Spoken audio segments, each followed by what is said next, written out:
Bonsoir, bienvenue dans Lundi Investigation. Bonsoir et bienvenue. Qu'est-ce qui peut bien se passer dans la tête d'un tueur et particulièrement dans celle d'un ado assassin?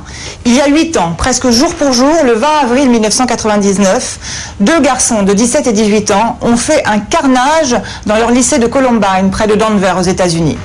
Avec des grenades à la main et des armes de guerre, ils ont pendant 45 minutes tiré sur tout ce qui bougeait, devant le lycée, à la cafétéria, à la bibliothèque et dans les couloirs. Ils ont tué 11 de leurs camarades, un professeur et blessé 24 personnes. Apparemment, aucune revendication, aucune raison apparente à cette folie meurtrière. La police américaine vient de déclassifier 946 pages de son enquête et nous nous sommes procurés ces documents. C'est exclusif à la télévision française. Vous allez voir les journaux intimes des tueurs, vous allez voir également des vidéos inédites, des vidéos qu'ils ont filmées dans leur jeu quotidien et même les armes à la main. Vous allez surtout voir comment deux ados apparemment sans histoire, humiliés et méprisés par leurs copains, ont fini par riper jusqu'à vouloir réaliser la plus grande tuerie de l'histoire des États-Unis. Ils allaient tous les matins à l'école, tout en planifiant le massacre de 400 personnes. Pour son enquête, Stéphanie Kem a retrouvé parents, professeurs et élèves témoins de ce drame. Regardez Fusillade de Columbine dans la tête des tueurs.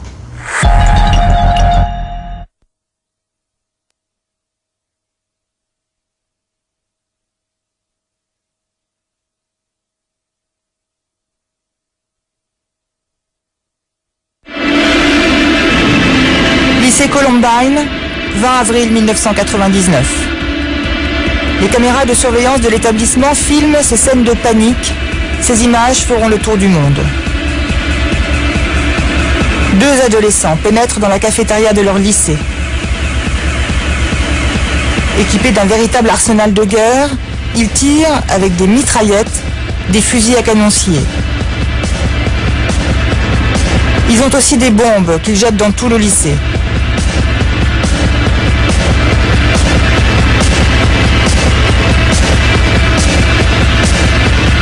Mais c'est dans la bibliothèque que la tuerie sera la plus sanglante.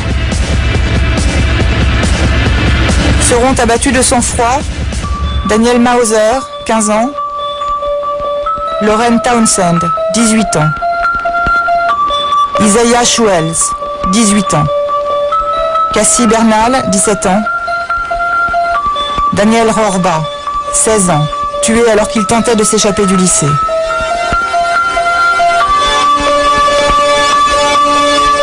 Et il n'y a pas que, au total, 13 morts et 24 blessés.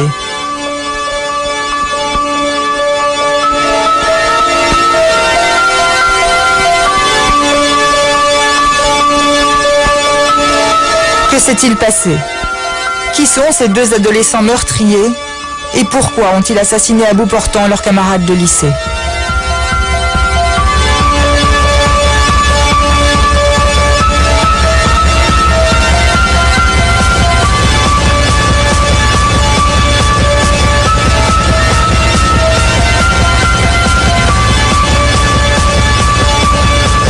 Nous sommes 5 mois avant la tuerie.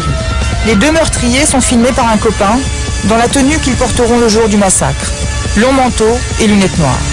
À gauche, Eric Harris, 18 ans. À droite, Dylan Klebold, 17 ans. Deux ados apparemment sans histoire qui se sont transformés en anges exterminateurs. C'est ici, à Denver, 3,5 millions d'habitants au cœur des États-Unis, que commence notre enquête. Nous arrivons à Littleton, dans la banlieue sud. Les deux tueurs vivaient dans ce quartier paisible et résidentiel. Les parents de Dylan Klebold habitent ces 3 grosses maisons à l'écart, avec cours de tennis et piscine privée. L'accès est bloqué par une barrière. Ils ne veulent pas rencontrer les journalistes. Dylan Klebold, l'un des meurtriers, le timide aux cheveux longs, est né en 1981. Sa mère est éducatrice pour enfants handicapés et son père ingénieur. Une famille unie. À l'école élémentaire, Dylan Klebold était bon élève. Il faisait d'ailleurs partie d'un programme pour élèves précoces. Dylan était alors inséparable de son ami Brooks Brown.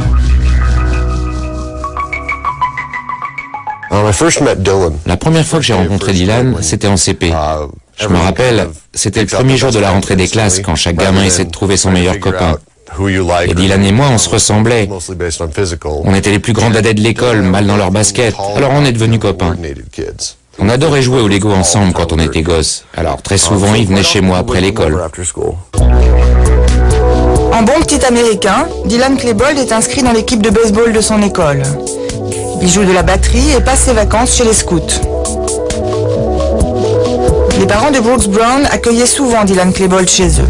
Ils connaissaient bien les parents de Dylan. Les parents de Dylan n'étaient pas des parents très chaleureux, ni très tendres avec leurs enfants. Ils étaient plutôt froids et distants avec eux. Mais ils s'occupaient vraiment bien d'eux. On peut dire que c'était des parents présents. Ils ne buvaient pas, ne sortaient pas. Ils restaient chez eux en famille, n'étaient pas grossiers, pas violents. Ils ne donnaient même pas de fessées à leurs enfants. Tom, le père de Dylan, était contre la guerre. Il n'aimait pas les armes. Dylan Klebold est un garçon comme les autres, qui grandit dans une banlieue blanche et sans histoire. Eric Harris, le second meurtrier, arrive à Littleton à l'âge de 12 ans. Son père, Wayne Harris, est militaire. Il déménage au gré de ses mutations. Son fils Eric est un enfant solitaire et sans attache. Randy Brown nous emmène voir la maison des Harris à quelques rues de chez lui. Ici, c'était la maison d'Eric Harris et de ses parents, celle avec le garage ouvert. Bien sûr, ils ont déménagé depuis. Comme ses deux parents travaillaient, Eric faisait un peu ce qu'il voulait. Ses parents ne s'inquiétaient jamais de savoir ce qu'il faisait dans sa chambre ou dans sa cave. En 1993, Eric rentre au collège. Il se lie d'amitié avec Dylan Klebold. 5 ans avant le massacre, le couple infernal est formé. En 1996, les deux copains font leur rentrée ensemble au lycée de Columbine. Ils ont 15 ans. À l'époque, Dylan Klebold a une amie, Devon Adams. Pour ses 16 ans, elle invite Dylan à sa fête d'anniversaire. La première fois que j'ai rencontré Dylan, il était vraiment très timide. Sinon, il n'avait rien de particulier. Il était habillé comme tout le monde, jeans, t-shirt. C'était un dingue d'informatique. Il y passait vraiment beaucoup plus de temps que les autres. Bref, il était plutôt normal. Simplement, il n'était pas à l'aise quand il se retrouvait en tête-à-tête avec quelqu'un. D'ailleurs, il n'était à l'aise que lorsqu'il parlait de cinéma, de musique, de tout sauf de lui, quoi. Derrière le Dylan réservé qu'elle connaît, Devon découvre une personnalité encore plus sombre. C'était quelqu'un d'assez maladroit, avec un sens de l'humour vraiment noir. Il était très morose, il faisait des blagues sur des sujets qui ne font pas rire la plupart des gens, comme la mort, et tout un tas de sujets vraiment glauques. Ces idées noires, Dylan Klebold les ressasse dans son journal intime. Ce journal est un document rendu public récemment par les autorités américaines. Des centaines de pages scannées par la police. Dylan Klebold y raconte son mal-être adolescent. Il dessine des armes, des cercueils, des guerriers sans tête.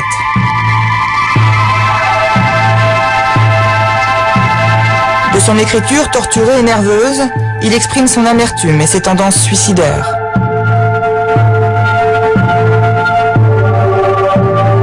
J'ai tellement envie de mourir. C'est pas juste. Je voulais être heureux, je l'ai jamais été. Résumons ma vie, l'existence la plus misérable de tous les temps.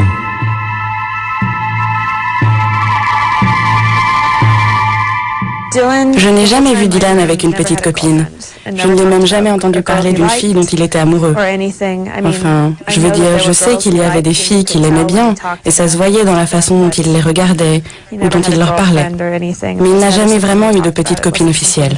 Il n'en parlait pas, ça le mettait super mal à l'aise. Dylan Klebold dessine des pleines pages de cœur. Il était amoureux en secret d'une élève de Columbine, et il en parle bien sûr dans son journal intime.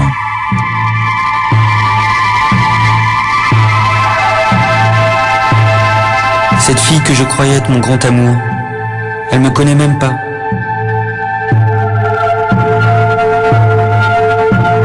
suis malheureux, j'ai pas d'ambition, pas d'amis. Et je ne connais pas l'amour. De son côté, l'ami de Dylan, Devon Adams, fréquente aussi Eric Harris. Eric est tombé amoureux de moi. Mais à l'époque, je sortais déjà avec un copain à lui, donc c'était pas possible. Et puis après, il m'en a aussi voulu parce que mon petit copain passait moins de temps avec lui et Dylan. Il m'en a voulu parce que selon lui, j'avais brisé leur amitié, l'amitié entre les trois copains. Il voyait en moi une sorte de Yoko Ono. Autant que je sache, ils ont peut-être eu des petites copines, et encore, je n'en suis même pas sûr. Mais en tout cas, ils n'ont jamais eu de relation sérieuse avec une fille. Et ils sont morts puceaux.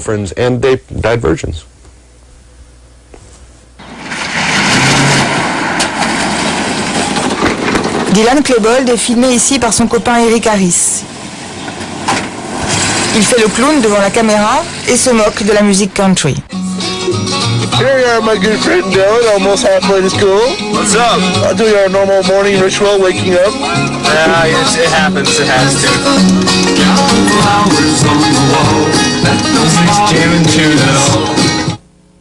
Nous sommes 2 ans avant le massacre. Ils s'amusent à filmer leurs 400 coups. À cette époque, ils expriment leur agressivité à travers des jeux dérisoires. Ces vidéos sont des documents inédits à la télévision française.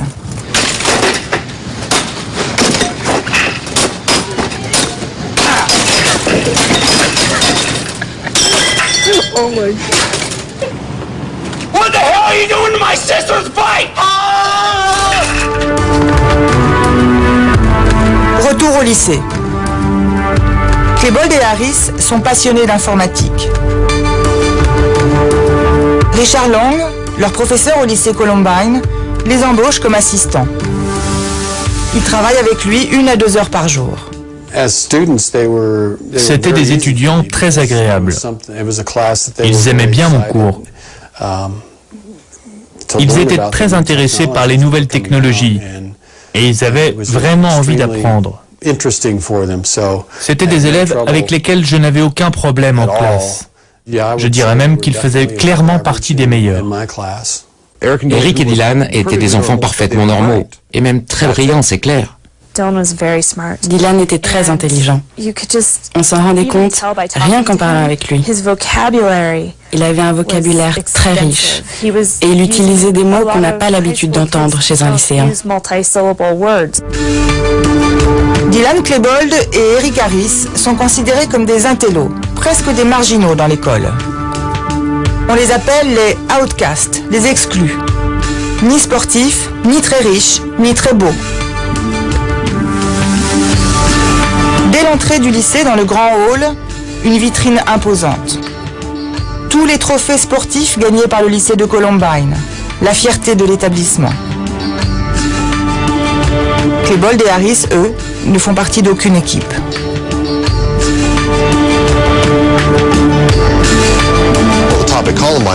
À Columbine, les étudiants les plus populaires, ce sont les lutteurs ou les footballeurs.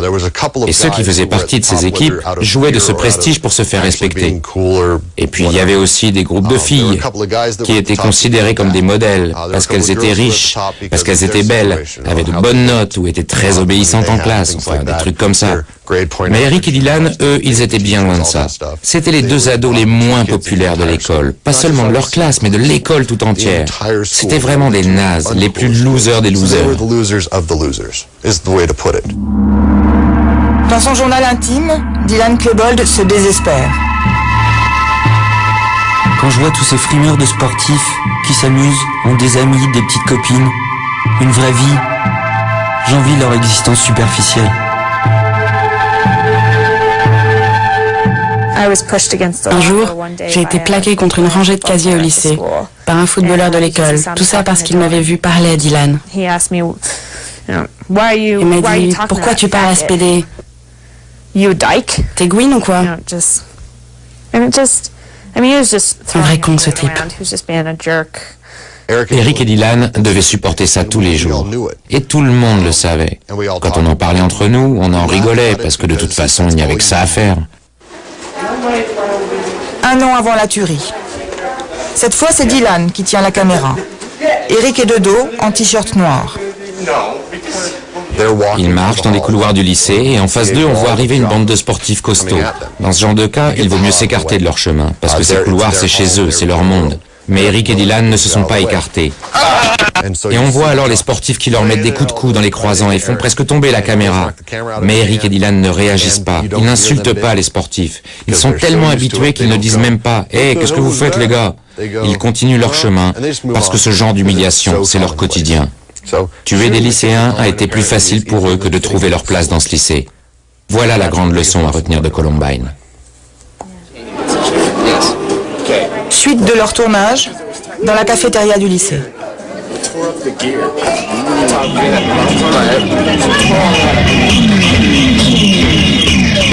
Eric Harris aussi tient son journal intime. Lui aussi est fasciné par la violence et les armes. Il se dessine en guerrier triomphant sur un charnier. Il est fasciné par le nazisme et le Ku Klux Klan, obsédé par les génocides.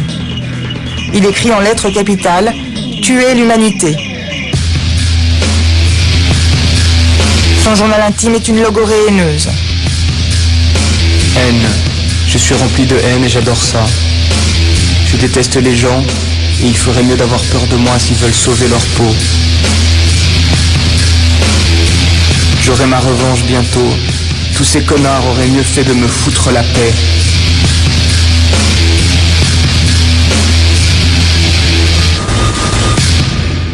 À la vidéo, les deux amis se perfectionnent et réalisent désormais des petits films de science-fiction.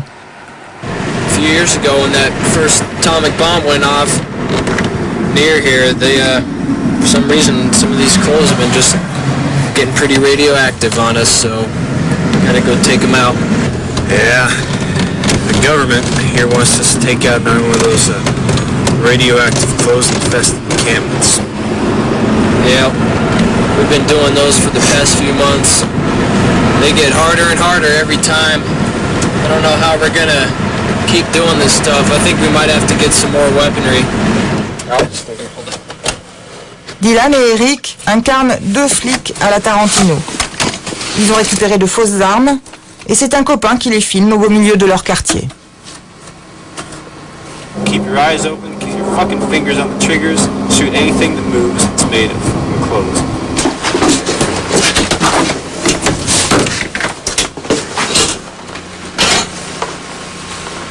D'après le scénario, ils doivent descendre dans la cave d'une maison pour retrouver des vêtements radioactifs.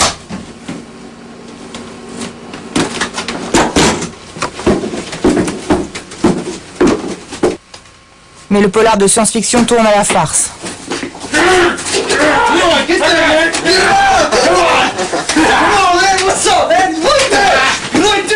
Voici un autre court-métrage tourné 5 mois avant le massacre. Cette fois, Eric Harris et Dylan Klebold jouent les justiciers. Ils recrutent l'un de leurs camarades pour jouer un étudiant maltraité. People are always making fun of me. I don't like it. I need some help. Oh! Les deux adolescents se filment carrément dans le lycée. Grâce à la fiction, ils se vengent de leurs humiliations quotidiennes. La scène fait froid dans le dos. Ils seront habillés ainsi le jour du massacre. Ça sent la répétition générale. We can protect you, but for a cost. I'll pay anything. Very well. Dans la scène suivante, les deux acteurs honorent le contrat et exécutent celui qui maltraitait l'étudiant.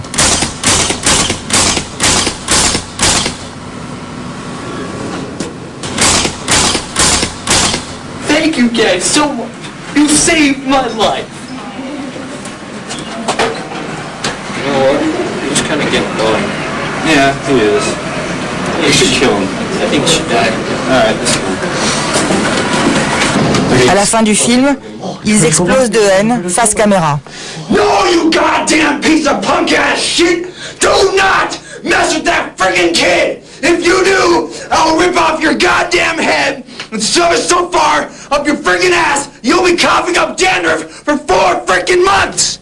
Look, I don't care what you say. If you ever touch him again, I will freaking kill you. I'm gonna pull out a goddamn shotgun and blow your damn head off. Do you understand, you little worthless piece of crap? Pour Eric Harris et Dylan Klebold, la frontière entre fiction et réalité n'est plus très claire.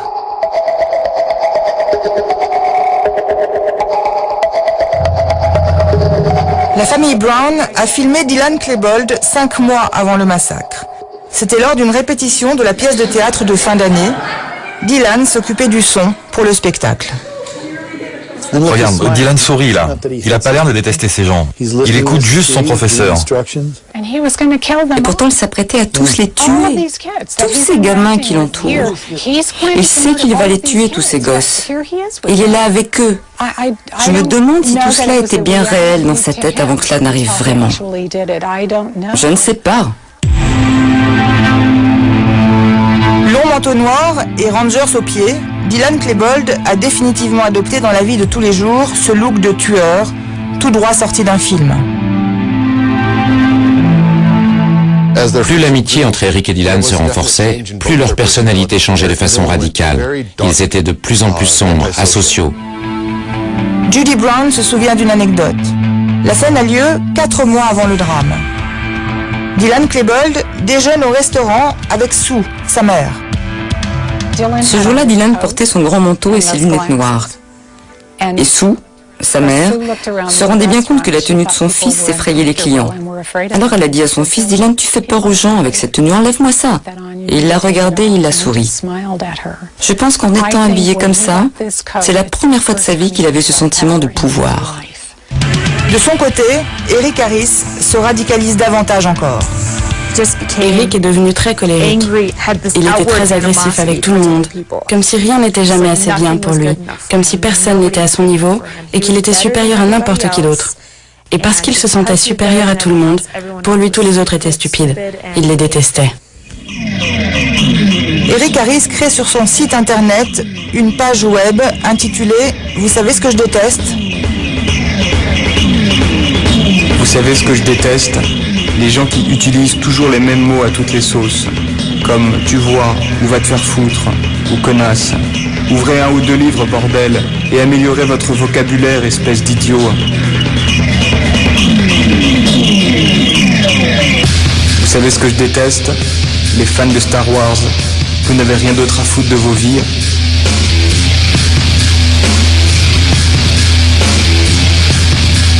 Vous savez ce que je déteste? Quand je vois un groupe de bouffons qui squattent le trottoir et qui m'empêchent de passer.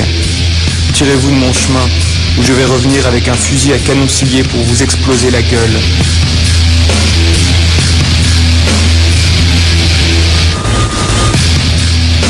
C'est Dwayne Fuselier, agent du FBI, qui a dirigé l'enquête sur le massacre de Columbine. 24 heures après la tragédie, il est l'un des premiers à analyser les écrits des 2 meurtriers. Il interprète le fonctionnement du duo. J'ai décelé chez Dylan une profonde tendance suicidaire. Et il s'est rapproché d'Eric Harris qui, lui, avait la rage. C'est l'alchimie entre cette envie de meurtre d'un côté et la dépression de l'autre qui a conduit à cette amitié fatale. Aurait-on pu arrêter la dérive de Dylan Klebold et Eric Harris? Avant la tragédie, il y a eu plusieurs signaux d'alarme que personne n'a détectés. D'abord, des petits dérapages sans gravité. Un jour, Brooks Brown a rendez-vous avec Eric Harris pour aller au lycée. Il est en retard. La suite, c'est sa mère qui la raconte. Eric Harris avait jeté un bloc de glace sur le pare-brise et ça l'a fissuré. Et je dirais que c'est à ce moment-là que les choses ont vraiment empiré. Nous avons appelé la police pour leur signaler l'incident. Les policiers sont venus chez nous et sont aussi allés chez les Harris. Mais nous n'avons pas déposé plainte. Le père d'Eric, Wayne Harris, demande à son fils d'aller présenter ses excuses. À l'époque, le père tient un carnet sur son fils intitulé Eric. Ce carnet de 23 pages fait partie des documents récemment rendus publics. Au sujet de l'incident du pare-brise cassé, le père écrit. Fissure dans le pare-brise. Je crois Eric, mon fils, plutôt que la femme de Brown. Ils font toute une histoire d'un incident mineur. Eric et son père n'ont jamais proposé de nous rembourser. Le père d'Eric a tout fait pour minimiser l'affaire. Il a expliqué que ce n'était qu'une petite bêtise d'ado, un truc de garçon. Le père a très mal pris le fait que nous ayons appelé la police.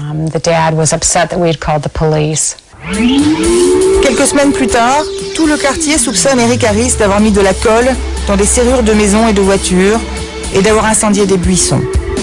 Eric Harris nie, mais dans son journal, il se délecte de ses mensonges. Je mens beaucoup, quasiment tout le temps et à tout le monde. Comme ça, je suis sûr d'éviter les emmerdes. Je sais bien que je déteste les menteurs, alors que j'en suis un moi-même, un sacré menteur en plus. 2 ans et demi avant le massacre, nouveau dérapage, un cran au-dessus. Le système informatique du lycée Columbine est piraté par Dylan Klebold, Eric Harris et 2 autres étudiants. Ils volent la liste des codes qui ouvrent les casiers des élèves. Leur but, se venger d'un étudiant. Ils ont laissé un message de menace dans le casier de l'étudiant. Ils avaient écrit qu'ils étaient prêts à le tuer ou quelque chose dans le genre. Sur décision du lycée, les 4 élèves sont suspendus 3 jours. Et dans son carnet, le père d'Eric Harris prend la défense de son fils. Nous sommes aussi des victimes. Nous ne voulons pas être accusés à chaque fois que quelque chose se passe. Ce n'est pas la faute d'Eric. Autre dérapage 3 mois plus tard, Harris et Klebold volent du matériel informatique dans une camionnette. Pris en flagrant délit, ils sont arrêtés par la police et condamnés à des travaux d'intérêt général. Ils doivent aussi écrire une lettre d'excuse à la victime du vol. C'est Eric Harris qui s'y colle, la lettre, tapée à la machine, est très polie. Je suis sincèrement désolé des préjudices que j'ai pu vous causer, ainsi qu'à votre famille ou votre entreprise. Respectueusement, Eric Harris. Mais au même moment, Eric Harris écrit tout autre chose dans son journal intime. Putain, mon plus gros problème, c'est quand les gens se permettent de me dire ce que je dois faire, ce que je dois penser et tout le reste. Dwayne Fuselier, du FBI, analyse les 2 documents. Il rédige cette lettre d'excuse et au même moment dans son journal il écrit « Si je suis libre, alors pourquoi n'aurais-je pas le droit de voler le bien d'un type qui laisse ses affaires bien en évidence sur le siège avant de sa camionnette? Ce type mérite de se faire buter. » Ce passage du journal intime est plein de rage et d'indignation. Comment les autorités osent-elles me rendre responsable d'avoir cambriolé la camionnette de ce type? C'est de sa faute à lui si j'ai fait ça. Aucune culpabilité, pas de remords. Eric n'a aucune conscience de ce qui est bien ou mal. C'est en comparant ces 2 déclarations rédigées à la même période, l'une pour des excuses officielles, l'autre extraite de son journal, que j'ai commencé à me dire que nous avions affaire à un véritable psychopathe. Le plus grave, Eric Harris l'écrit sur son site internet. Et c'est Brooks Brown qui le découvre 1 an avant le massacre de Columbine. Harris prétend avoir fabriqué des bombes artisanales. Atlanta, Folus, Peltro et Pazzi sont prêtes. Pour ceux d'entre vous qui l'ignorent, ce sont les 4 premières bombes entièrement fabriquées par les rebelles, Reb et Vodka. Reb et Vodka, les noms de guerre d'Eric Harris et de Dylan Klebold. Le texte s'achève par cette annonce menaçante et prémonitoire. Notre seul problème maintenant est de trouver le lieu où on va tout faire sauter. Sur une autre page du site, Eric Harris décrit son plan pour le carnage. Je me fous de vivre ou de mourir dans la tuerie. Tout ce que je veux, c'est tuer et blesser le maximum de connards comme vous et certains en particulier, comme Brooks Brown. Car Eric Harris est brouillé avec Brooks Brown depuis l'affaire du pare-brise. Inquiète de ces menaces de mort, Judy Brown, sa mère, se rend au bureau du shérif. Les écrits d'Eric étaient de plus en plus violents. Jusque-là, c'était des blagues sur les maisons qu'il avait vandalisées, sur les gens dont il voulait se venger. Mais là, c'était devenu vraiment beaucoup plus sérieux. Un inspecteur nous a dit qu'il avait déjà entendu parler d'Eric Harris et qu'il avait déjà des antécédents. Il est allé dans le bureau d'à côté et après avoir consulté son ordinateur, il a dit qu'un certain Eric Harris avait effectivement été arrêté pour avoir cambriolé une camionnette. À ce moment-là, il a dit « je le tiens ». Je lui ai dit « est-ce que vous avez besoin de plus d'informations ?» Il a répondu « je n'en ai pas besoin. Je l'ai identifié, je le tiens ». Il avait l'air de totalement maîtriser la situation. Dès le lendemain, Judy Brown croise Eric Harris au centre commercial. J'étais dans un grand magasin et j'ai vu Eric foncer vers la caisse et jeter un magazine sur le comptoir. C'était un magazine spécialisé sur les armes à feu.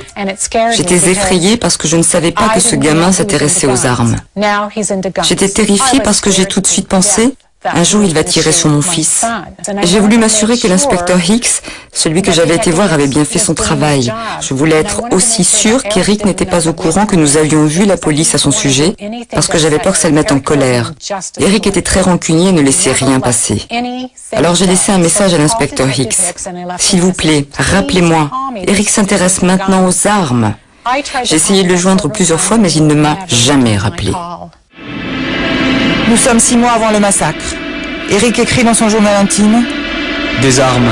J'ai besoin d'armes. Donnez-moi des putains d'armes à feu. » Problème, les 2 apprentis tueurs sont encore mineurs. Impossible pour eux d'acheter ces armes.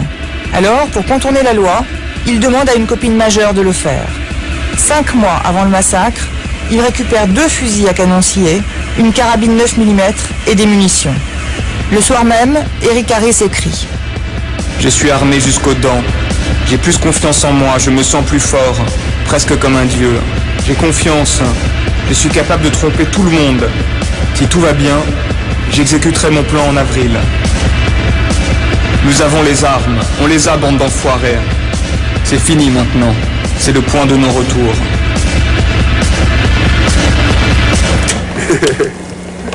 Mars 99. Nous sommes 1 mois avant la tuerie. Dylan Klebold et Eric Harris s'entraînent à tirer en forêt avec des copains. Yeah, take a look at that. That was my ghetto gun.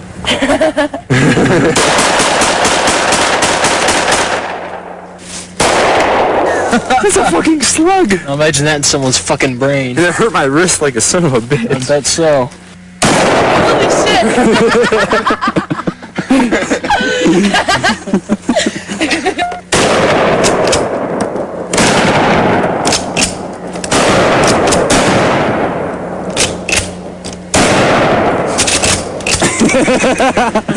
Guns are bad. When you saw them off and make them illegal, bad things happen to you.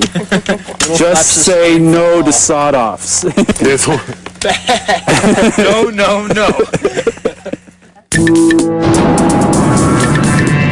Eric Harris et Dylan Klebold préparent leur plan d'attaque. Ils dessinent leur lycée et la cafétéria où ils vont poser leurs bombes. Ces 2 points noirs représentent les 2 pylônes à côté desquels ils poseront les 2 sacs de sport contenant 2 bombes au propane. Eric note qu'à 11h15, c'est l'affluence maximale dans la cafétéria, il y a 500 étudiants.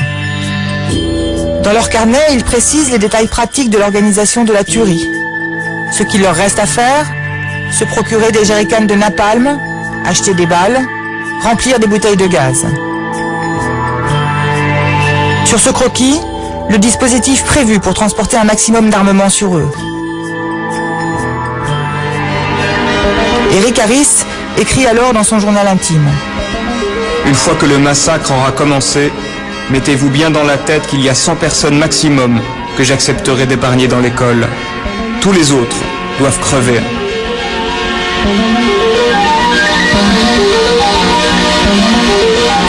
20 avril 1999, c'est le jour J. Eric Harris note dans son agenda. 5 heures, se lever. 6 heures, retrouver Dylan Klebold. 7h15, il part acheter du propane, je vais chercher de l'essence. 9h, mettre les sacs dans la voiture. 11h, aller à l'école. Dylan Klebold poursuit dans son journal intime. Garer les voitures pleines de bombes. Sortir. aller en haut de l'escalier, attendre, quand les premières bombes explosent, attaquer, s'amuser.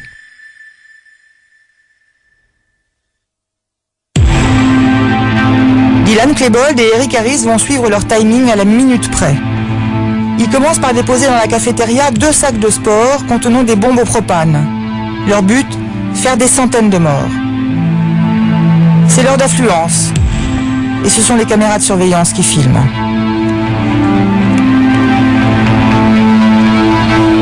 Frank De Angelis, le proviseur, était présent ce jour-là.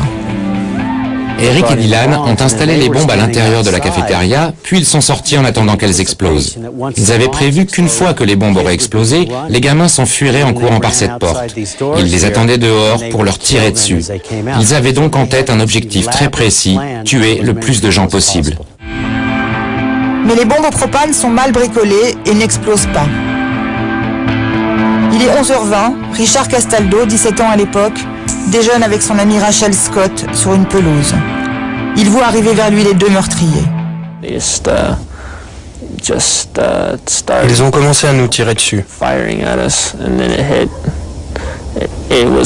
C'était comme une rafale de mitraillettes. Rachel a été touchée la première. Et puis, juste après, c'est moi qui ai été touché.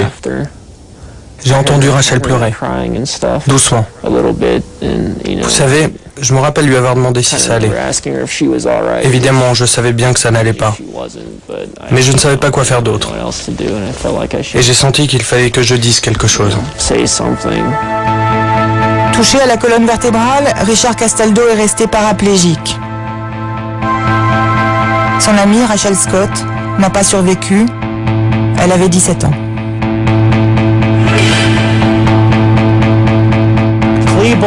Klebold et Harris se tenaient là avec leurs armes automatiques et tiraient en bas. D'ici, ils ont tué des enfants. Ils ont tué Daniel Rorba. Dans la cafétéria, les étudiants effrayés par les coups de feu se cachent sous les tables. Puis c'est la panique.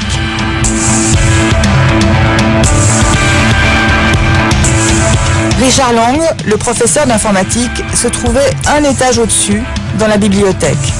Il aperçoit à son tour les 2 tueurs. J'ai été vraiment surpris quand j'ai vu Eric avec une arme à la main.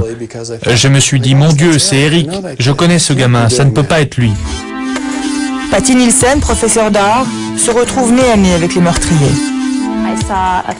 J'ai vu se rapprocher de moi une silhouette dans un grand manteau noir. Il m'a semblé qu'il avait une arme et j'ai entendu un coup de feu.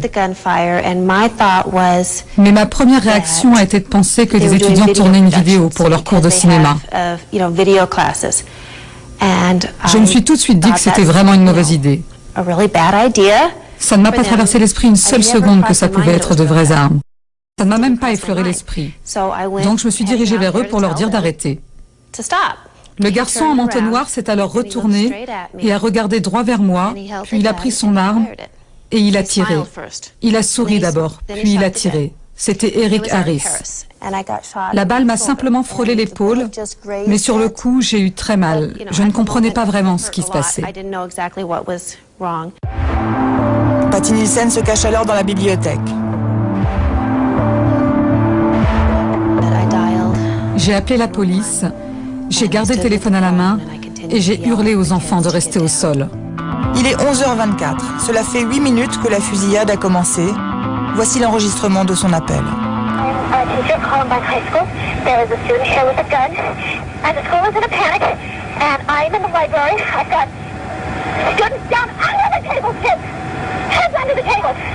I do not know who the student is. Okay. I saw a student outside. I was in holding out here, God. He turned the gun straight at us and shot. And my God, the window went out. Oh, God. Stay on the line. Oh, God. Le proviseur, Frank De Angelis, se retrouve à son tour face au tueur. Ce qui s'est passé, c'est qu'au lieu de me poursuivre, l'ado armé s'en est pris à Dave Sanders, un professeur qui arrivait de ce couloir.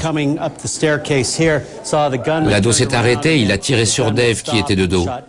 Du coup, il ne s'en est pas pris à moi. D'une certaine façon, en arrivant par ici, Dave m'a sauvé la vie et ça lui a coûté la sienne. Dave Sanders, professeur depuis 20 ans à Columbine, décédera 3 heures plus tard. Les 2 meurtriers, eux, retournent à la cafétéria. Ils lancent 2 petites bombes artisanales. À 11h29, Dylan Klebold et Eric Harris pénètrent dans la bibliothèque où sont réfugiés Patty Nielsen et une 40aine d'élèves. C'est le moment le plus sanglant de la tuerie. Eric Harris et Dylan Klebold marchaient juste à côté de là où j'étais caché. Je ne les voyais pas, mais je les entendais. Ils regardaient sous les tables, ils disaient des horreurs, des choses cruelles. Je les ai même entendus narguer un étudiant, puis ils l'ont tué. Je me suis dit, ils viennent de tuer ce gosse. Il faut l'entendre pour le croire. Eric et Dylan tirent et exécutent des gens et ça les fait rire. En temps réel. Ils rigolent de ce qu'ils sont en train de faire. Ils se moquaient des gamins. Ils faisaient des remarques racistes. Ils se sont moqués des lunettes d'un ado. Ils ont dit d'un autre qu'il leur faisait pitié. De la méchanceté pure. Ils étaient juste méchants. Eric est beaucoup plus impassible. Il rigole un peu. Mais Dylan, par contre, c'est le meilleur moment de sa vie. C'est comme si c'était une grande fête pour lui. Il tue les gens et c'est vraiment la fête. C'est incroyable à quel point il prend son pied. Il s'éclate. Quand il est passé à côté de moi et que je l'ai entendu revenir sur ses pas, je me suis dit, ça y est, il va me tuer. J'étais juste à côté d'une chaise. Il a pris la chaise, l'a soulevée et a violemment frappé le bureau au-dessus de ma tête. Je ne sais pas s'il m'a vu ou non. Je ne sais pas s'il a fait ça pour m'effrayer. Je ne sais pas. Voici les images filmées par la police quelques heures plus tard. Elles donnent la mesure du bain de sang. Des centaines de cartouches tirées, les victimes étaient terrées sous les bureaux. En 7 minutes et demie, dans la bibliothèque, Klebold et Harris ont abattu 10 personnes et en ont blessé 12 autres. Les 2 meurtriers retournent une dernière fois à la cafétéria. Ils jettent encore un engin explosif. Puis, Eric Harris se poste sur l'escalier et tire sur les sacs de sport contenant les bombes au propane. Il s'acharne pour les déclencher, en vain. Dylan Klebold lance un cocktail Molotov. La cafétéria s'embrase. Comme désœuvré, il constate les dégâts. La tuerie de Columbine aura duré au total 50 minutes.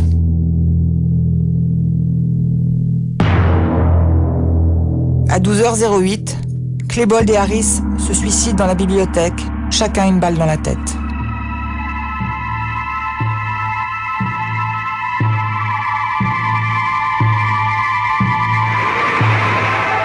La description et les noms des assassins circulent rapidement dans les médias et parmi les élèves. Les médias ont décrit un ado qui mesurait 1m75, 1m80 et qui portait un grand manteau. Et dès que j'ai entendu cette description, j'ai su que c'était Eric. Je le savais. Il est le seul dans l'école qui aurait pu faire un truc pareil. Le deuxième nom mentionné, Dylan Klebold. J'étais effondré. Mon cerveau s'est comme fermé pour le reste de la journée. À la télévision, confirmation de l'identité des 2 tueurs. Ce sont mes amis qui ont tué mes amis. C'était vraiment ça. Ça ressemblait à un horrible champ de bataille. Et on ne savait pas dans quel camp se situer. Les parents retrouvent leurs enfants au fil des évacuations.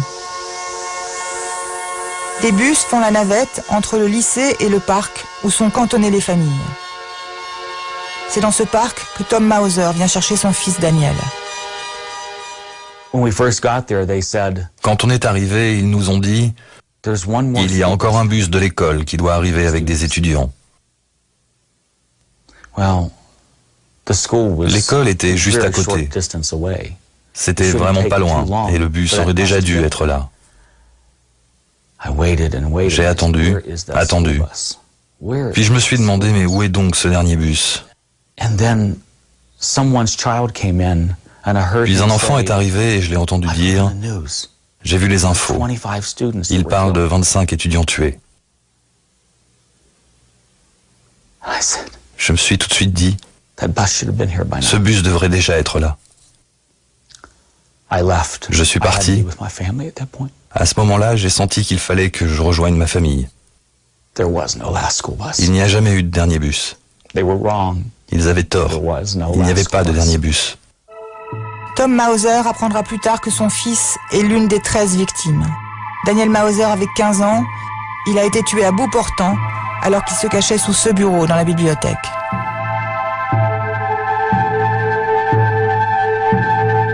Le lendemain, Brian Horba est lui aussi sans nouvelles de son fils. Il attend chez lui l'appel de la police. À 9h du matin, toujours rien. Il ouvre le journal et tombe sur cette photo. Il y avait une photo de mon fils étendu mort sur le trottoir. C'est comme ça qu'on a appris sa mort. Le shérif John Stone et le préfet Dave Thomas ne nous ont jamais contactés. La police ne nous a jamais contactés. Nous l'avons appris par une photo dans le journal. L'Amérique est sous le choc. Dès le lendemain du massacre, la polémique commence. Pourquoi la police a-t-elle mis autant de temps à intervenir? Harris et Klebold se sont suicidés à 12h08. La police n'a découvert les corps dans la bibliothèque que 3h15 plus tard. Les proches des victimes ne comprennent toujours pas. Il y a très clairement eu une erreur de commandement, ce qui explique aussi le chaos de cette situation. Les chefs n'ont pas fait leur boulot et aucun de ces policiers n'a eu le courage de se dire « je me fiche des règles, j'y vais et je vais sauver ces enfants ». Aucun de ces policiers, et ils le savent tous, n'a eu ce courage. C'est ça la réalité des faits. Face aux accusations, la police répond que cette intervention était très délicate.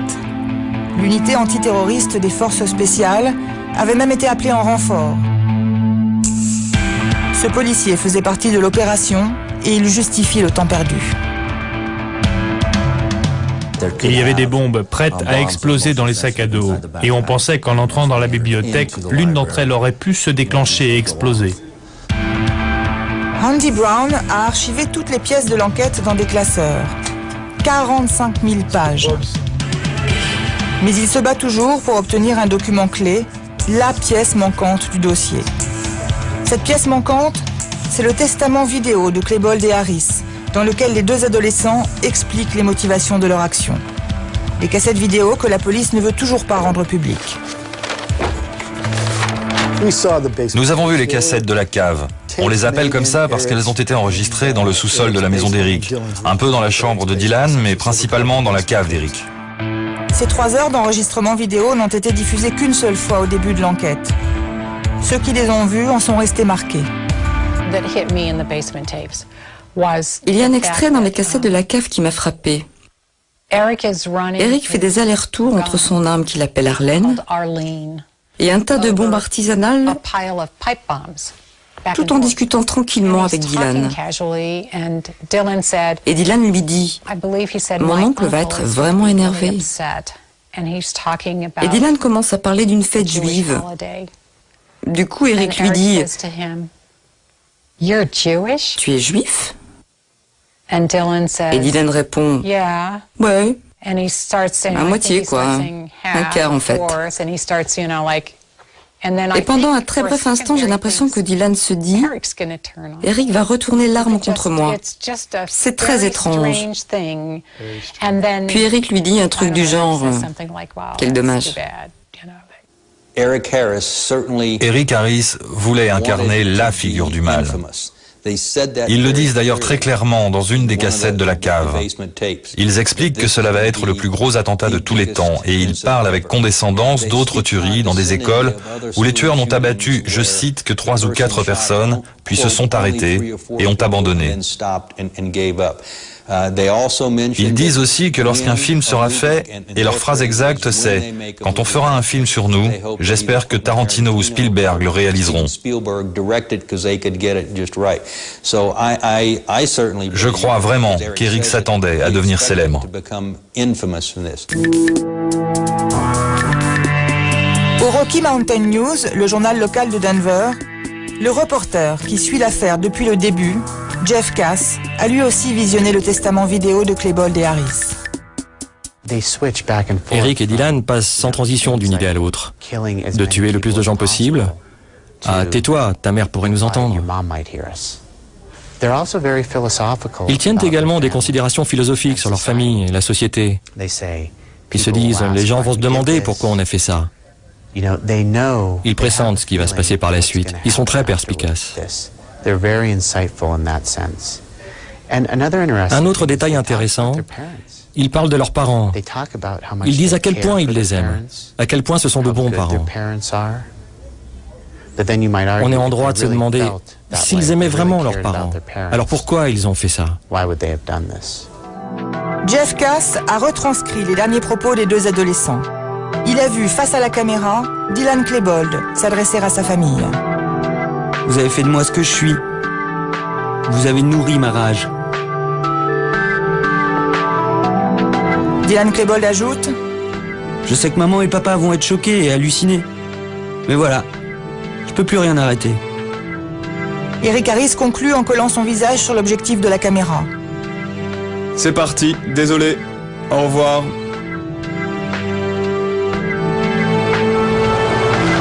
Au terme d'un bras de fer judiciaire en juillet 2006, le shérif Ted Mink a refusé de rendre public le testament vidéo des deux adolescents.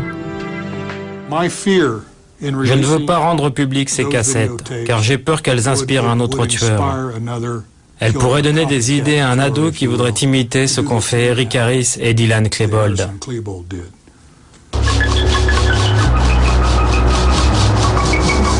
En janvier 2007, à la sortie du tribunal de Denver, lors d'une énième procédure contre la police pour récupérer des documents liés à l'affaire, Judy Brown, qui se bat encore aujourd'hui pour comprendre, craque. C'est exaspérant d'en arriver là. Et vous savez, il nous manque encore tellement d'informations. Et laisser le bureau du shérif décider de ce qui doit être rendu public ou non, ce n'est pas normal. Nous savons qu'ils ont caché des choses et pourtant aujourd'hui encore, nous dépendons de leurs décisions. Je ne comprends pas. On ne sait pas ce qui s'est passé dans les maisons d'Eric et de Dylan. Et je pense qu'il est vraiment important de savoir. Je pense que c'est important pour nos enfants. Je m'inquiète pour nos enfants. Que ces documents soient rendus publics ou non, d'autres tueries auront lieu. Mais peut-être que cela pourrait en empêcher une. Vous savez, je suis vraiment hors de moi. Je suis vraiment énervée. Cette procédure, comme beaucoup d'autres, n'a pas abouti. Plus de 50 procès ont eu lieu, notamment contre les familles des tueurs, contre les vendeurs d'armes et contre le shérif. Le massacre a été entièrement décortiqué par les médias et la justice. Mais 8 ans après la tragédie du lycée Columbine, à Denver et dans ses banlieues, le dossier n'est toujours pas refermé. Car pour tous, l'acte fou de Dylan Klebold et Eric Harris reste en grande partie mystérieux. Comment deux ados ont-ils pu massacrer en rigolant 13 personnes, leurs copains de lycée?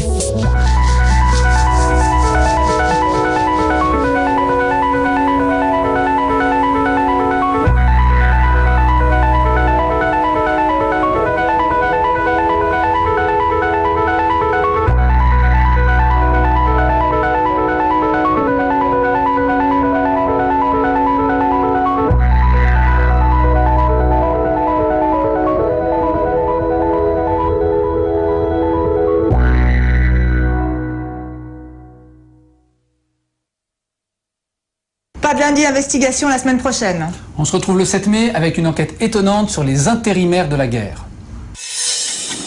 Cet homme est un privé, ses autres en casquette aussi. Ils combattent aux côtés de Marines en uniforme.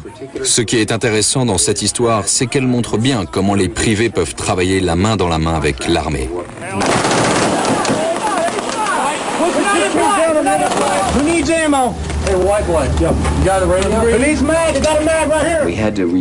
Il fallait approvisionner les hommes en munitions.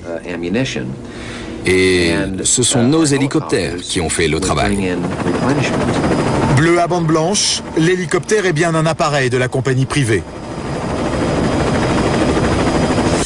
Rendez-vous dans 15 jours avec ces mercenaires New Look. D'ici là, bonne continuation sur Canal. Salut. À bientôt.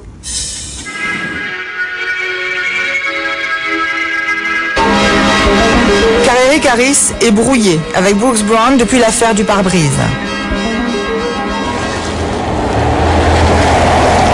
Inquiète de ces menaces de mort, Judy Brown, sa mère, se rend au bureau du shérif. Les écrits d'Eric étaient de plus en plus violents. Jusque-là, c'était des blagues sur les maisons qu'il avait vandalisées, sur les gens dont il voulait se venger. Mais là, c'était devenu vraiment beaucoup plus sérieux. Un inspecteur nous a dit qu'il avait déjà entendu parler d'Eric Harris et qu'il avait déjà des antécédents. Il est allé dans le bureau d'à côté et après avoir consulté son ordinateur, il a dit qu'un certain Eric Harris avait effectivement été arrêté pour avoir cambriolé une camionnette. À ce moment-là, il a dit « je le tiens ». Je lui ai dit « est-ce que vous avez besoin de plus d'informations ?» Il a répondu « je n'en ai pas besoin. Je l'ai identifié, je le tiens ». Il avait l'air de totalement maîtriser la situation. Dès le lendemain, Judy Brown croise Eric Harris au centre commercial. J'étais dans un grand magasin et j'ai vu Eric foncer vers la caisse et jeter un magazine sur le comptoir. C'était un magazine spécialisé sur les armes à feu. J'étais effrayée parce que je ne savais pas que ce gamin s'intéressait aux armes. J'étais terrifiée parce que j'ai tout de suite pensé, un jour il va tirer sur mon fils. J'ai voulu m'assurer que l'inspecteur Hicks, celui que j'avais été voir, avait bien fait son travail. Je voulais être aussi sûre qu'Eric n'était pas au courant que nous avions vu la police à son sujet, parce que j'avais peur que ça le mette en colère. Eric était très rancunier et ne laissait rien passer. Alors j'ai laissé un message à l'inspecteur Hicks. S'il vous plaît, rappelez-moi, Eric s'intéresse maintenant aux armes. J'ai essayé de le joindre plusieurs fois, mais il ne m'a jamais rappelé. Nous sommes 6 mois avant le massacre. Eric écrit dans son journal intime « Des armes. J'ai besoin d'armes. Donnez-moi des putains d'armes à feu. » Problème, les 2 apprentis tueurs sont encore mineurs. Impossible pour eux d'acheter ces armes. Alors, pour contourner la loi, ils demandent à une copine majeure de le faire. 5 mois avant le massacre, ils récupèrent 2 fusils à canon scié, une carabine 9 mm et des munitions. Le soir même, Eric Harris écrit « Je suis armé jusqu'aux dents. J'ai plus confiance en moi, je me sens plus fort, presque comme un dieu. J'ai confiance. Je suis capable de tromper tout le monde. Si tout va bien, j'exécuterai mon plan en avril. Nous avons les armes. On les a, bande d'enfoirés. C'est fini maintenant. C'est le point de non-retour. »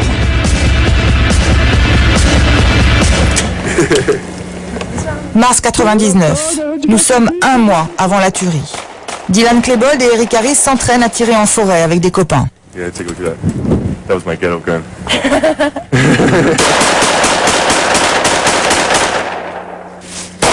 la musique country. Here you are, my good friend Dylan, almost halfway to school. What's up? I'll do your normal morning ritual, waking up. Yeah, it happens, it has to.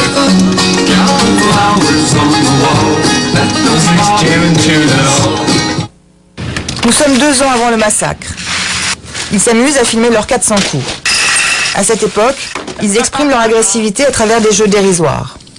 Ces vidéos sont des documents inédits à la télévision française.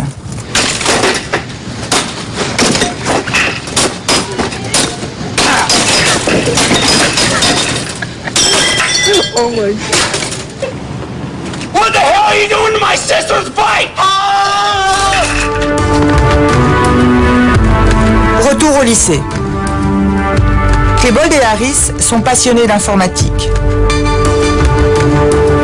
Richard Lang, leur professeur au lycée Columbine, les embauche comme assistants. Ils travaillent avec lui 1 à 2 heures par jour. C'était des étudiants très agréables. Ils aimaient bien mon cours. Ils étaient très intéressés par les nouvelles technologies et ils avaient vraiment envie d'apprendre. C'était des élèves avec lesquels je n'avais aucun problème en classe. Je dirais même qu'ils faisaient clairement partie des meilleurs. Eric et Dylan étaient des enfants parfaitement normaux, et même très brillants, c'est clair. Dylan était très intelligent. On s'en rendait compte rien qu'en parlant avec lui. Il avait un vocabulaire très riche et il utilisait des mots qu'on n'a pas l'habitude d'entendre chez un lycéen.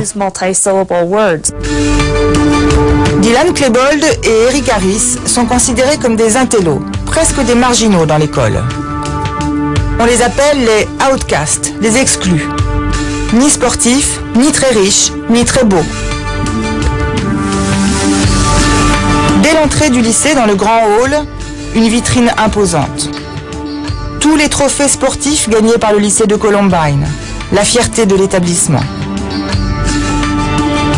Klebold et Harris, eux, ne font partie d'aucune équipe.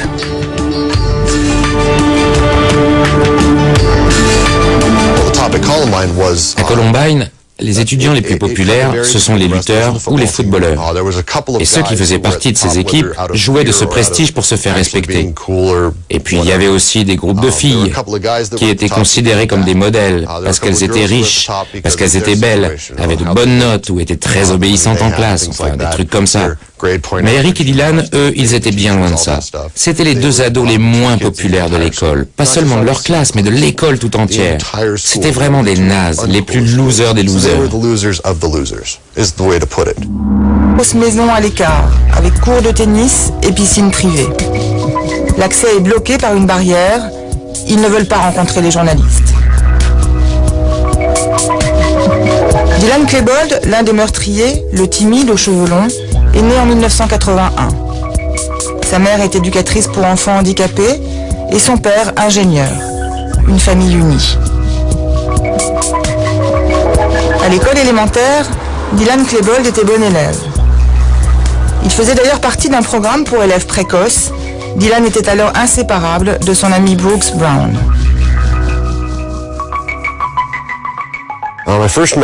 La première fois que j'ai rencontré Dylan, c'était en CP. Je me rappelle, c'était le premier jour de la rentrée des classes quand chaque gamin essaie de trouver son meilleur copain. Et Dylan et moi, on se ressemblait. On était les plus grands dadais de l'école, mal dans leur basket, alors on est devenus copains. On adorait jouer au Lego ensemble quand on était gosses, alors très souvent il venait chez moi après l'école. En bon petit américain, Dylan Klebold est inscrit dans l'équipe de baseball de son école. Il joue de la batterie et passe ses vacances chez les scouts.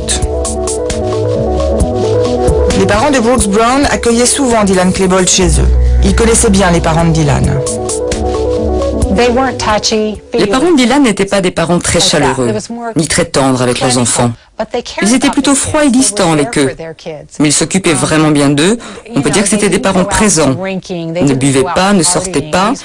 Ils restaient chez eux en famille, n'étaient pas grossiers, pas violents. Ils ne donnaient même pas de fessées à leurs enfants. Tom, le père de Dylan, était contre la guerre. Il n'aimait pas les armes.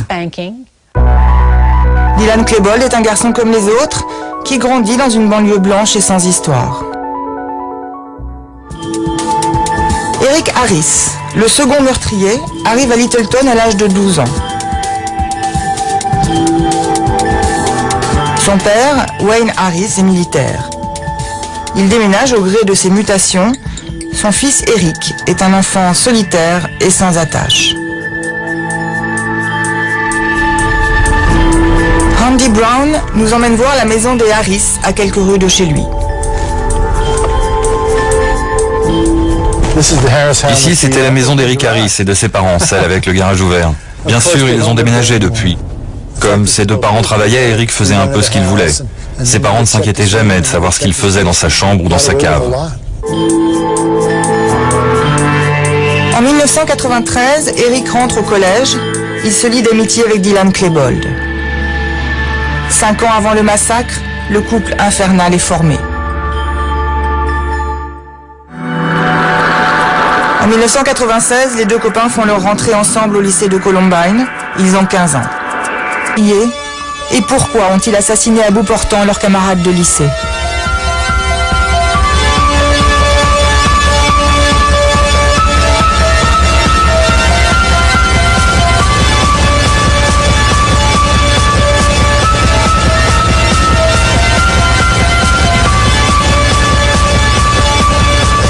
Nous sommes 5 mois avant la tuerie. Les deux meurtriers sont filmés par un copain dans la tenue qu'ils porteront le jour du massacre. Long manteau et lunettes noires. À gauche, Eric Harris, 18 ans. À droite, Dylan Klebold, 17 ans. Deux ados apparemment sans histoire qui se sont transformés en anges exterminateurs. C'est ici, à Denver, 3,5 millions d'habitants au cœur des États-Unis, que commence notre enquête. Nous arrivons à Littleton, dans la banlieue sud. Les deux tueurs vivaient dans ce quartier paisible et résidentiel. Les parents de Dylan Klebold habitent ces 3 grosses maisons à l'écart, avec cours de tennis et piscine privée. L'accès est bloqué par une barrière.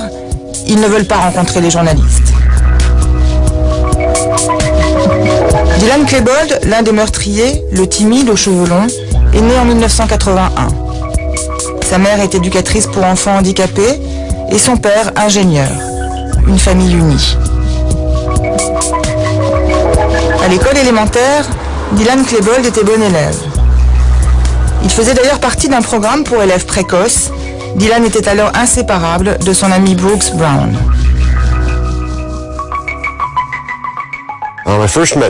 La première fois que j'ai rencontré Dylan, c'était en CP.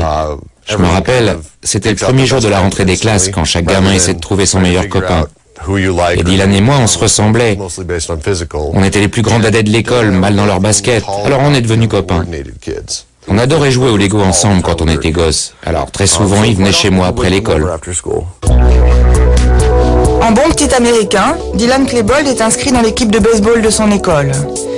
Il joue de la batterie et passe ses vacances chez les scouts. Les parents de Brooks Brown accueillaient souvent Dylan Klebold chez eux. Ils connaissaient bien les parents de Dylan. Les parents de Dylan n'étaient pas des parents très chaleureux, ni très tendres avec leurs enfants. Ils étaient plutôt froids et distants avec eux. Mais ils s'occupaient vraiment bien d'eux. On peut dire que c'était des parents présents. Ils ne buvaient pas, ne sortaient pas. Ils restaient chez eux en famille, n'étaient pas grossiers, pas violents. Ils ne donnaient même pas de fessées à leurs enfants. Tom, le père de Dylan, était contre la guerre. Il n'aimait pas les armes. Dylan Klebold est un garçon comme les autres, qui grandit dans une banlieue blanche et sans histoire.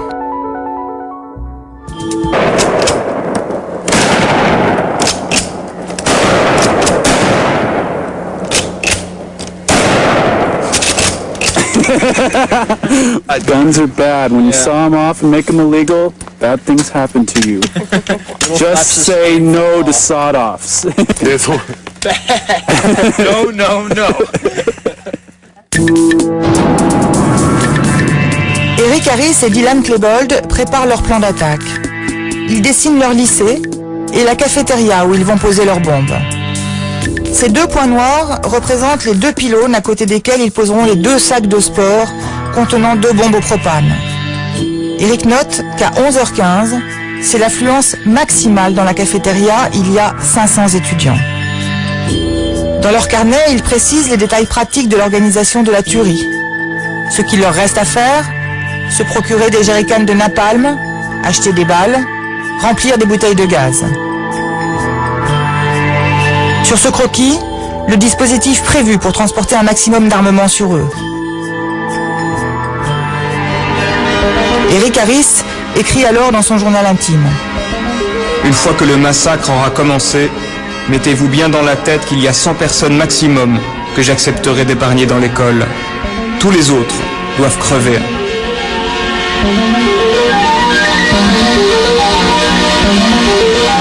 20 avril 1999, c'est le jour J. Eric Harris note dans son agenda. 5 heures, se lever. 6 heures, retrouver Dylan Klebold. 7h15, il part acheter du propane, je vais chercher de l'essence. 9h, mettre les sacs dans la voiture. 11h, aller à l'école. Dylan Klebold poursuit dans son journal intime. Garer les voitures pleines de bombes. Sortir. Aller en haut de l'escalier. Attendre. Quand les premières bombes explosent, attaquer. S'amuser.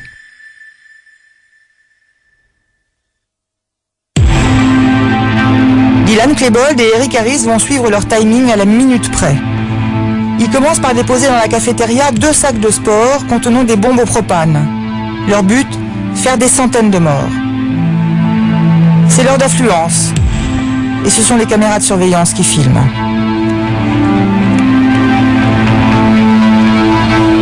Frank De Angelis, le proviseur, était présent ce jour-là.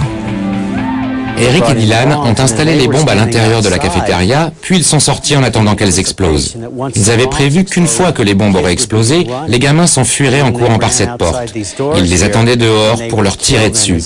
Ils avaient donc en tête un objet. J'étais dans un grand magasin et j'ai vu Eric foncer vers la caisse et jeter un magazine sur le comptoir. C'était un magazine spécialisé sur les armes à feu. J'étais effrayée parce que je ne savais pas que ce gamin s'intéressait aux armes. J'étais terrifiée parce que j'ai tout de suite pensé, Un jour, il va tirer sur mon fils. J'ai voulu m'assurer que l'inspecteur Hicks, celui que j'avais été voir, avait bien fait son travail. Je voulais être aussi sûre qu'Eric n'était pas au courant que nous avions vu la police à son sujet, parce que j'avais peur que ça le mette en colère. Eric était très rancunier et ne laissait rien passer. Alors j'ai laissé un message à l'inspecteur Hicks. S'il vous plaît, rappelez-moi, Eric s'intéresse maintenant aux armes. J'ai essayé de le joindre plusieurs fois, mais il ne m'a jamais rappelé. Nous sommes 6 mois avant le massacre. Eric écrit dans son journal intime: Des armes. J'ai besoin d'armes. Donnez-moi des putains d'armes à feu. Problème, les 2 apprentis tueurs sont encore mineurs. Impossible pour eux d'acheter ces armes. Alors, pour contourner la loi, ils demandent à une copine majeure de le faire. 5 mois avant le massacre, ils récupèrent 2 fusils à canon scié, une carabine 9 mm et des munitions. Le soir même, Eric Harris écrit: Je suis armé jusqu'aux dents. J'ai plus confiance en moi, je me sens plus fort, presque comme un dieu. J'ai confiance. Je suis capable de tromper tout le monde. Si tout va bien, j'exécuterai mon plan en avril. Nous avons les armes, on les a, bande d'enfoirés. C'est fini maintenant, c'est le point de non-retour.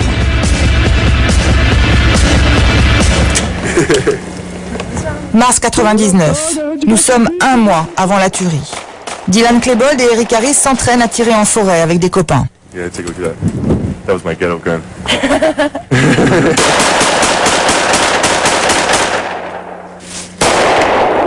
That's a fucking slug! Imagine that in someone's fucking brain. And it hurt my wrist like a son of a bitch. I bet so. Holy shit!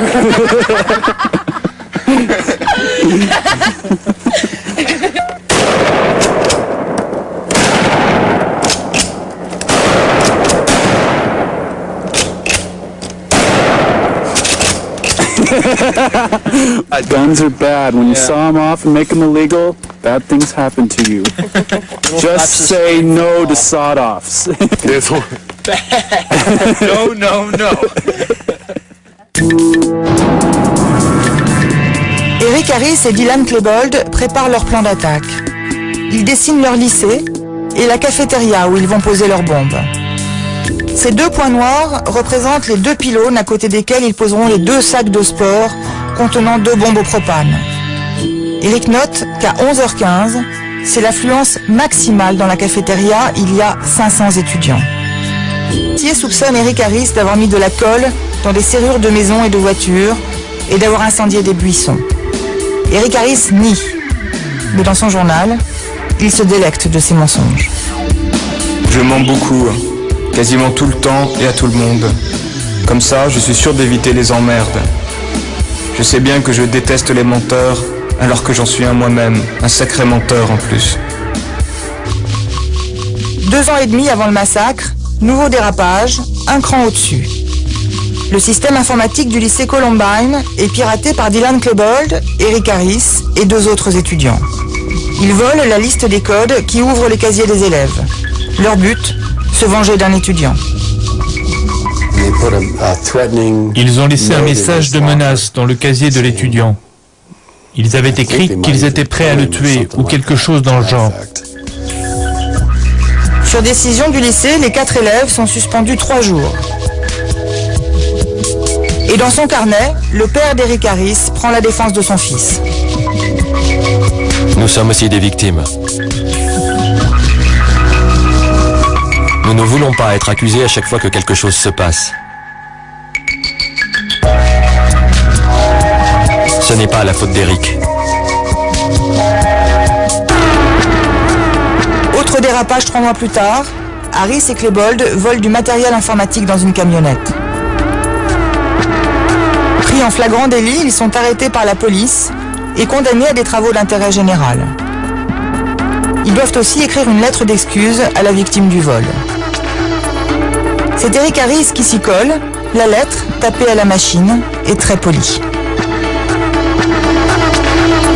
Je suis sincèrement désolé des préjudices que j'ai pu vous causer, ainsi qu'à votre famille ou votre entreprise. Respectueusement, Eric Harris. Mais au même moment, Eric Harris écrit tout autre chose dans son journal intime. Putain, mon plus gros problème, c'est quand les gens se permettent de me dire ce que je dois faire, ce que je dois penser et tout le reste. Ken Fuselier du FBI analyse les deux documents. Il rédige cette lettre d'excuse et au même moment dans son journal il écrit « Si je suis libre, alors pourquoi n'aurais-je pas le droit de voler le bien d'un type qui laisse ses affaires bien en évidence sur le siège avant de sa camionnette? Ce type mérite de se faire buter. » Ce passage du journal intime est plein de rage et d'indignation. Comment les autorités osent-elles me rendre responsable d'avoir cambriolé la camionnette de ce type? C'est de sa faute à lui si j'ai fait ça. Aucune culpabilité, pas de remords. Eric n'a aucune conscience de ce qui est bien ou mal. C'est en comparant ces deux déclarations rédigées à la même période, l'une pour des excuses officielles. De la caméra. C'est parti, désolé. Au revoir.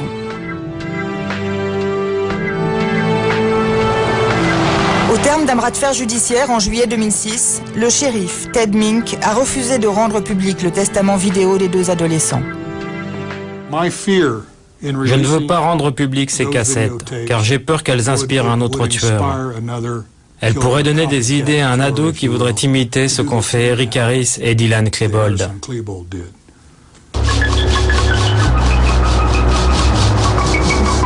En janvier 2007, à la sortie du tribunal de Denver, lors d'une énième procédure contre la police pour récupérer des documents liés à l'affaire, Judy Brown, qui se bat encore aujourd'hui pour comprendre, craque. C'est exaspérant d'en arriver là. Et vous savez, il nous manque encore tellement d'informations. Et laisser le bureau du shérif décider de ce qui doit être rendu public ou non, ce n'est pas normal. Nous savons qu'ils ont caché des choses et pourtant aujourd'hui encore, nous dépendons de leurs décisions. Je ne comprends pas. On ne sait pas ce qui s'est passé dans les maisons d'Eric et de Dylan. Et je pense qu'il est vraiment important de savoir. Je pense que c'est important pour nos enfants. Je m'inquiète pour nos enfants. Que ces documents soient rendus publics ou non, d'autres tueries auront lieu. Mais peut-être que cela pourrait en empêcher une. Vous savez, je suis vraiment hors de moi. Je suis vraiment énervée. Cette procédure, comme beaucoup d'autres, n'a pas abouti. Plus de 50 procès ont eu lieu, notamment contre les familles des tueurs, contre les vendeurs d'armes et contre le shérif. Le massacre a été entièrement décortiqué par les médias et la justice. Mais 8 ans après la tragédie du lycée Columbine, à Denver et dans ses banlieues, le dossier n'est toujours pas refermé. Car pour tous, l'acte fou de Dylan Klebold et Eric Harris reste en grande partie mystérieux. Comment deux ados ont-ils pu massacrer en rigolant 13 personnes, leurs copains de lycée?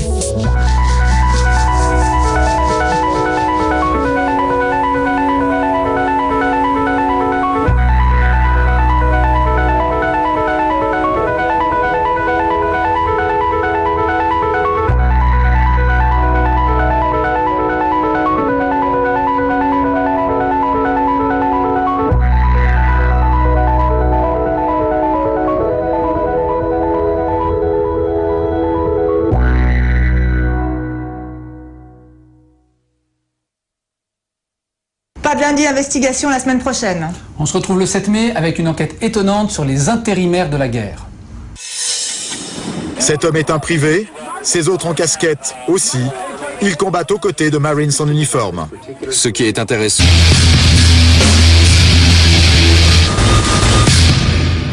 À la vidéo, les deux amis se perfectionnent et réalisent désormais des petits films de science-fiction. A few years ago when that first atomic bomb went off near here, they, for some reason, some of these coals have been just getting pretty radioactive on us, so gotta go take them out.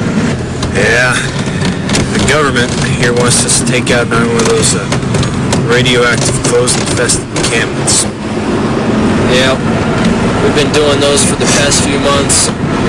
They get harder and harder every time. I don't know how we're gonna keep doing this stuff. I think we might have to get some more weaponry. Dylan et Eric incarnent deux flics à la Tarantino. Ils ont récupéré de fausses armes et c'est un copain qui les filme au beau milieu de leur quartier. Keep your eyes open, keep your fucking fingers on the triggers, shoot anything that moves, it's made of clothes.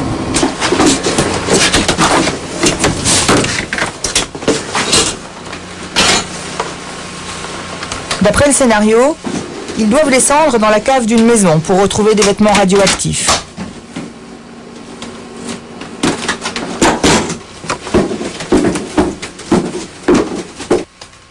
Mais le polar de science-fiction tourne à la farce.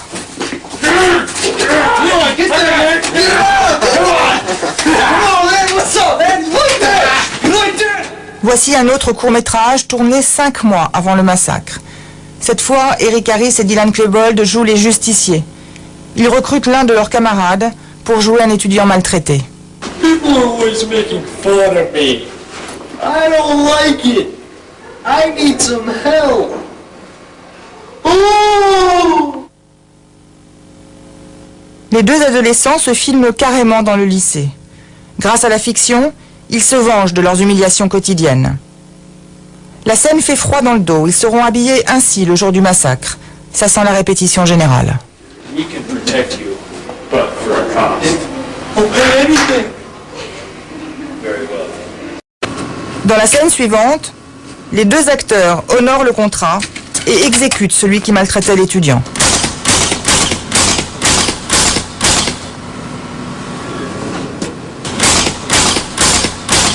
Thank you guys so much. You saved my life. You know what? He's kind of getting going. Yeah, he is. You should kill him. I think he should die. Alright, this one. À la fin du film, ils explosent de haine face caméra. No, you goddamn piece of punk ass shit! Do not mess with that friggin' kid! Eric Harris avait jeté un bloc de glace sur le pare-brise et ça l'a fissuré. Et je dirais que c'est à ce moment-là que les choses ont vraiment empiré. Nous avons appelé la police pour leur signaler l'incident. Les policiers sont venus chez nous et sont aussi allés chez les Harris. Mais nous n'avons pas déposé plainte. Le père d'Eric, Wayne Harris, demande à son fils d'aller présenter ses excuses. À l'époque, le père tient un carnet sur son fils intitulé Eric. Ce carnet de 23 pages fait partie des documents récemment rendus publics. Au sujet de l'incident du pare-brise cassé, le père écrit. Fissure dans le pare-brise. Je crois Eric, mon fils, plutôt que la femme de Brown. Ils font toute une histoire d'un incident mineur. Eric et son père n'ont jamais proposé de nous rembourser. Le père d'Eric a tout fait pour minimiser l'affaire. Il a expliqué que ce n'était qu'une petite bêtise d'ado, un truc de garçon. Le père a très mal pris le fait que nous ayons appelé la police. Quelques semaines plus tard, tout le quartier soupçonne Eric Harris d'avoir mis de la colle dans des serrures de maisons et de voitures et d'avoir incendié des buissons. Eric Harris nie, mais dans son journal, il se délecte de ses mensonges. Je mens beaucoup, quasiment tout le temps et à tout le monde. Comme ça, je suis sûr d'éviter les emmerdes. Je sais bien que je déteste les menteurs, alors que j'en suis un moi-même, un sacré menteur en plus. 2 ans et demi avant le massacre, nouveau dérapage, un cran au-dessus. Le système informatique du lycée Columbine est piraté par Dylan Klebold, Eric Harris et 2 autres étudiants. Ils volent la liste des codes qui ouvrent les casiers des élèves. Leur but, se venger d'un étudiant. Ils ont laissé un message de menace dans le casier de l'étudiant. Ils avaient écrit qu'ils étaient prêts à le tuer ou quelque chose dans le genre. Sur décision du lycée, les 4 élèves sont suspendus 3 jours. Et dans son carnet, le père d'Eric Harris prend la défense de son fils. Nous sommes aussi des victimes. Nous ne voulons pas être accusés à chaque fois que quelque chose se passe. Ce n'est pas la faute d'Eric. Autre dérapage 3 mois plus tard, Harris et Klebold volent du matériel informatique dans une camionnette. Pris en flagrant délit, ils sont arrêtés par la police et condamnés à des travaux d'intérêt général. Ils doivent aussi écrire une lettre d'excuse à la victime du vol. Guys, so much. You saved my life. You know what? He's kind of getting going. Yeah, he is. You should kill him. I think he should die. Alright, this one. À la fin du film, ils explosent de haine face caméra. No, you goddamn piece of punk ass shit! Do not mess with that friggin' kid! If you and shove it so far up your freaking ass, you'll be coughing up dandruff for 4 freaking months! Look, I don't care what you say. If you ever touch him again, I will freaking kill you. I'm gonna pull out a goddamn shotgun and blow your damn head off. Do you understand, you little worthless piece of crap? Pour Eric Harris et Dylan Klebold, la frontière entre fiction et réalité n'est plus très claire.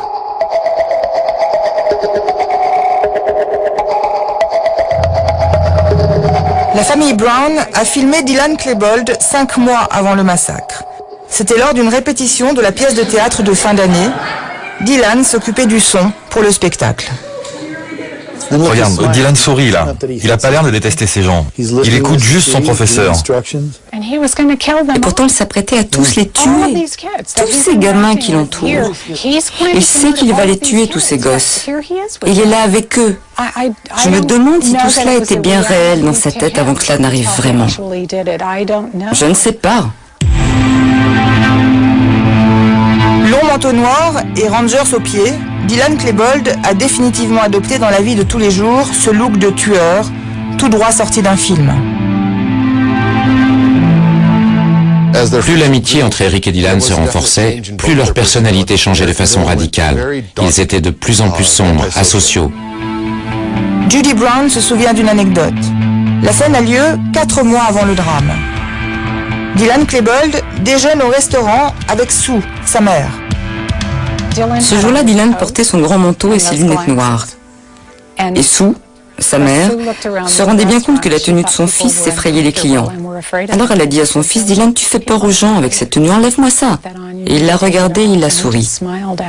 Je pense qu'en étant habillé comme ça, c'est la première fois de sa vie qu'il avait ce sentiment de pouvoir. De son côté, Eric Harris se radicalise davantage encore. Eric est devenu très colérique. Il était très agressif avec tout le monde, comme si rien n'était jamais assez bien pour lui, comme si personne n'était à son niveau et qu'il était supérieur à n'importe qui d'autre. Et parce qu'il se sentait supérieur à tout le monde, pour lui tous les autres étaient stupides. Il les détestait. Eric Harris crée sur son site internet une page web intitulée « Vous savez ce que je déteste ?» Les deux meurtriers. Il interprète le fonctionnement du duo. J'ai décelé chez Dylan une profonde tendance suicidaire. Et il s'est rapproché d'Eric Harris qui, lui, avait la rage. C'est l'alchimie entre cette envie de meurtre d'un côté et la dépression de l'autre qui a conduit à cette amitié fatale. Aurait-on pu arrêter la dérive de Dylan Klebold et Eric Harris? Avant la tragédie, il y a eu plusieurs signaux d'alarme que personne n'a détectés. D'abord, des petits dérapages sans gravité. Un jour, Brooks Brown a rendez-vous avec Eric Harris pour aller au lycée. Il est en retard. La suite, c'est sa mère qui la raconte.